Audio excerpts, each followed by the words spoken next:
अस्सलाम वालेकुम बच्चों। आज हम 3.2 टॉपिक करने जा रहे हैं, चैप्टर 3 का फंडामेंटल ऑफ फोर्सेस। तो बच्चे हमारे पास सबसे पहले है ग्रेविटेशनल फोर्स। क्या होती है बच्चों ग्रेविटेशनल फोर्स?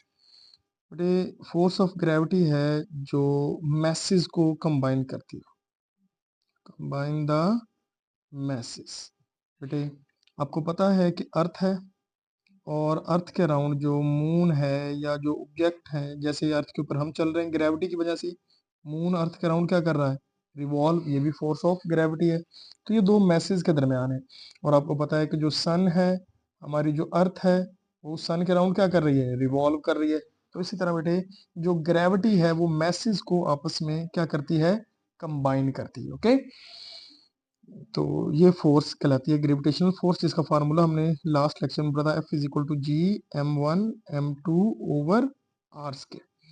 ओके बेटे, ये जो कांस्टेंट है इसकी वैल्यू हमने देखी थी बहुत कम होती है, 6.673 10 is power -11 newton metre square पर किलोग्राम स्क्वायर। तो आप बेटे गौर करें, इतनी कम वैल्यू 10 इज पावर -12। इसी वजह से बच्चों याद रखना ये एक वीक फोर्स है, वीक फोर्स। और दूसरी बात बेटे याद रखना, ये लॉन्ग रेंज है, लॉन्ग रेंज। इवन के इसकी रेंज जो है बच्चों वो इन्फिनिटी है। रेंज क्या है? इन्फिनिटी। यानी हमें नहीं पता कि ये कितने फासले तक एक्ट कर रही है, कोई स्पेसिफिक नहीं है। देखो मून है, स्पेस है, कहाँ कहाँ ये लग रही है अर्थ की, इसी तरह सन की कितनी ज्यादा है, तो हम इसकी कोई रेंज स्पेसिफाई नहीं कर सकते। ठीक है, ये वीक फोर्स है बेटे। और यही वो फोर्स है जो प्लैनेट्स को रिवॉल्व करवाती है सन के अराउंड। ओके, और इसी तरह सन को रिवॉल्व करवाती है गैलेक्सीज के अराउंड। ओके बेटे, तो अब आपको आइडिया हो गया होगा कि ये मैसेज के दरमियान एक्ट करती है। और बेटे ये एक वीक फोर्स है, लॉन्ग रेंज फोर्स है, और ये प्लैनेट्स को और हमारे सोलर सिस्टम को आपस में जोड़े रखती है। अगर ये गायब हो जाए, फॉर एग्जाम्पल ये मून है और ये अर्थ है, ओके, और अगर ये इनके दरमियान ये ग्रेविटेशनल फोर्स है, अगर ये गायब हो जाए तो मून सीधा कहीं निकल जाए। यही फोर्स है जो इसको एक सर्कल में रिवॉल्व करवा रही है बेटे। नेक्स्ट है बेटे हमारे पास इलेक्ट्रोमैग्नेटिक फोर्स। तो बेटे बताता चलूं, जो इलेक्ट्रोमैग्नेटिक फोर्स है ये दो फोर्सेस का सम है, एक इलेक्ट्रिक फोर्स और एक मैग्नेटिक फोर्स। ये दो फोर्सेस का सम है बेटे, जिसको हम बोलते हैं इलेक्ट्रोमैग्नेटिक फोर्स। ये भी बेटे ये बताता चलूं, ये लॉन्ग रेंज है, लॉन्ग रेंज। और बेटे इसकी रेंज भी इन्फिनिटी है, यानी इसकी रेंज भी हम स्पेसिफाई या हम एग्जैक्ट कैलकुलेट नहीं कर सकते। ठीक है, लेकिन बेटे बताता चलूं ये स्ट्रॉन्ग फोर्स है। क्या है? Strong force. लेकिन किससे स्ट्रॉन्ग है? ये ग्रेविटेशनल फोर्स से भी स्ट्रॉन्ग है, और वीक न्यूक्लियर फोर्स इससे भी ये स्ट्रॉन्ग फोर्स है बेटे। ओके, और बताता चलूं ये करती क्या है, ये एटम्स को और मॉलिक्यूल्स को आपस में कंबाइन करती है। ओके, एटम्स और मॉलिक्यूल्स के आपस में कंबाइन करती है। और बेटे अगर हम माइक्रोस्कोपिक लेवल पे बात करें, बताता चलो बेटे, कहाँ पे? Microscopic level. तो बेटे ये ही वो फोर्स है जो फ्रिक्शन का बायस बनती है।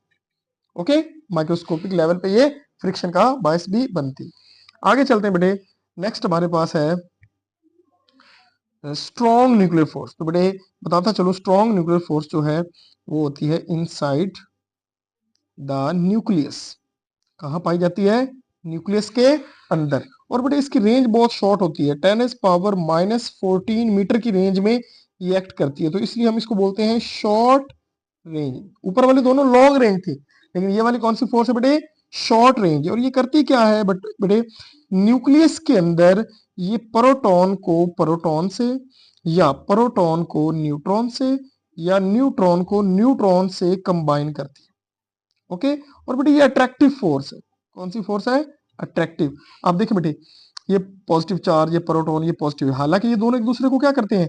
रिपेल। लेकिन बेटे जब इनके दरमियान डिस्टेंस कम हो जाए तो ये रिपेल होने के बजाय एक दूसरे को क्या करते हैं? अट्रैक्ट। तो इस वक्त इनके ऊपर अमल करती है स्ट्रॉन्ग न्यूक्लियर फोर्स।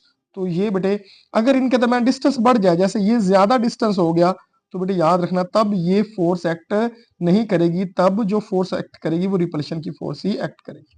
तो बताता चलो बेटे, इसलिए मैंने ये बोला है कि ये एक शॉर्ट रेंज फोर्स है। ओके, और अगर डिस्टेंस इससे ज्यादा हो जाए तो ये काम नहीं करती। फॉर एग्जाम्पल अगर मैं डिस्टेंस 10⁻⁻14 से इंक्रीज कर दूं, ओके, तो ये फोर्स क्या हो जाएगी, जीरो हो जाएगी, यानी ये एक्ट नहीं करेगी।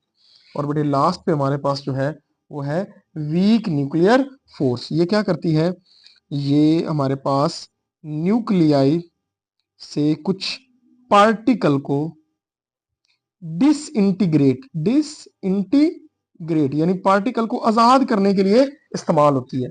तो ये कुछ यूं बोलूं बेटे, में न्यूक्लियस है, न्यूक्लियस में कुछ रेडिएशन निकलती है जैसे और न्यूट्रिनो बीटा और न्यूट्रिनो टाइप कुछ एलिमेंट्स बाहर निकलते हैं। तो ये वो प्रोसेस करवाने में हेल्प करती है। मसलन न्यूट्रॉन है, न्यूट्रॉन को ये प्रोटॉन में चेंज करती है और साथ जो है वो बीटा पार्टिकल अमिट करती है और साथ अमिट करती है न्यूट्रिनो। ओके बेटे, तो देखो एक एलिमेंट को किस में चेंज कर रही है, दूसरे में चेंज कर रही है। और बेटे ये भी बहुत ही शॉर्ट रेंज है, शॉर्ट रेंज। ये 10⁻⁻18 मीटर तक एक्ट करती है, यानी बहुत ही स्मॉल लेवल पे ये एक्ट करती है।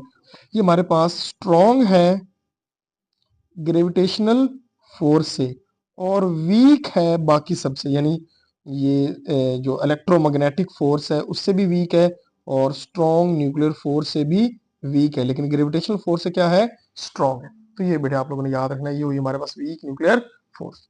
और लास्ट बेटे हमारा एक टॉपिक है unification of weak and electromagnetic force. तो बेटे एक पाकिस्तानी साइंटिस्ट है हमारे पास डॉक्टर अब्दुल सलाम, और उनके साथ ही शीलन ग्लासो एंड स्टीवन वीनबर्ग, दोनों ने मिलके क्या किया था बेटे, वीक न्यूक्लियर फोर्स और इलेक्ट्रोमैग्नेटिक फोर्स दोनों को कंबाइन किया था और एक नई फोर्स बनाई थी, थ्योरी दी थी electroweak force, electro weak force. और इन्हें इसी वजह से इन्हें नोबेल प्राइज मिला 1979 में। एमसीक्यू भी आप लोगों ने याद रखना। ओके, और ये बहुत बड़ी अचीवमेंट थी, ये जो फोर्स को यूनिफाई करना, कंबाइन करना। और बेटे याद रखना ये टेक प्लेस करती है वेरी हाई एनर्जी, बहुत हाई एनर्जी अप्लाई करनी पड़ती है, तब हम इन दोनों फोर्सेस को आपस में क्या करते हैं, कंबाइन करते हैं। और बताता चलो बेटे, ये एक जो आइंस्टाइन का ड्रीम था कि पूरी कायनात को एक सिंगल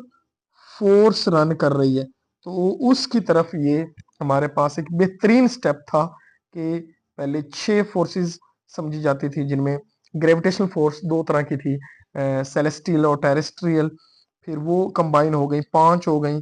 उसके बाद फिर हमारे पास इलेक्ट्रिक और मैग्नेटिक को कंबाइन कर दिया गया, फिर 4 हो गई, फिर इन्होंने कंबाइन करके टोटल कितनी कर दी, 3 कर दी।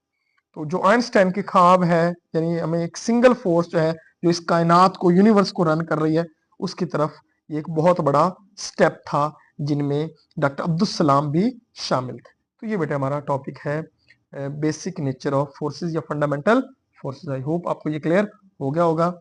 अगर इसमें कोई प्रॉब्लम हो तो हम आप कमेंट बॉक्स में बता सकते हैं, उसको क्लियर कर दिया जाएगा। मिलते हैं नेक्स्ट वीडियो में, तब तक के लिए अल्लाह हाफिज।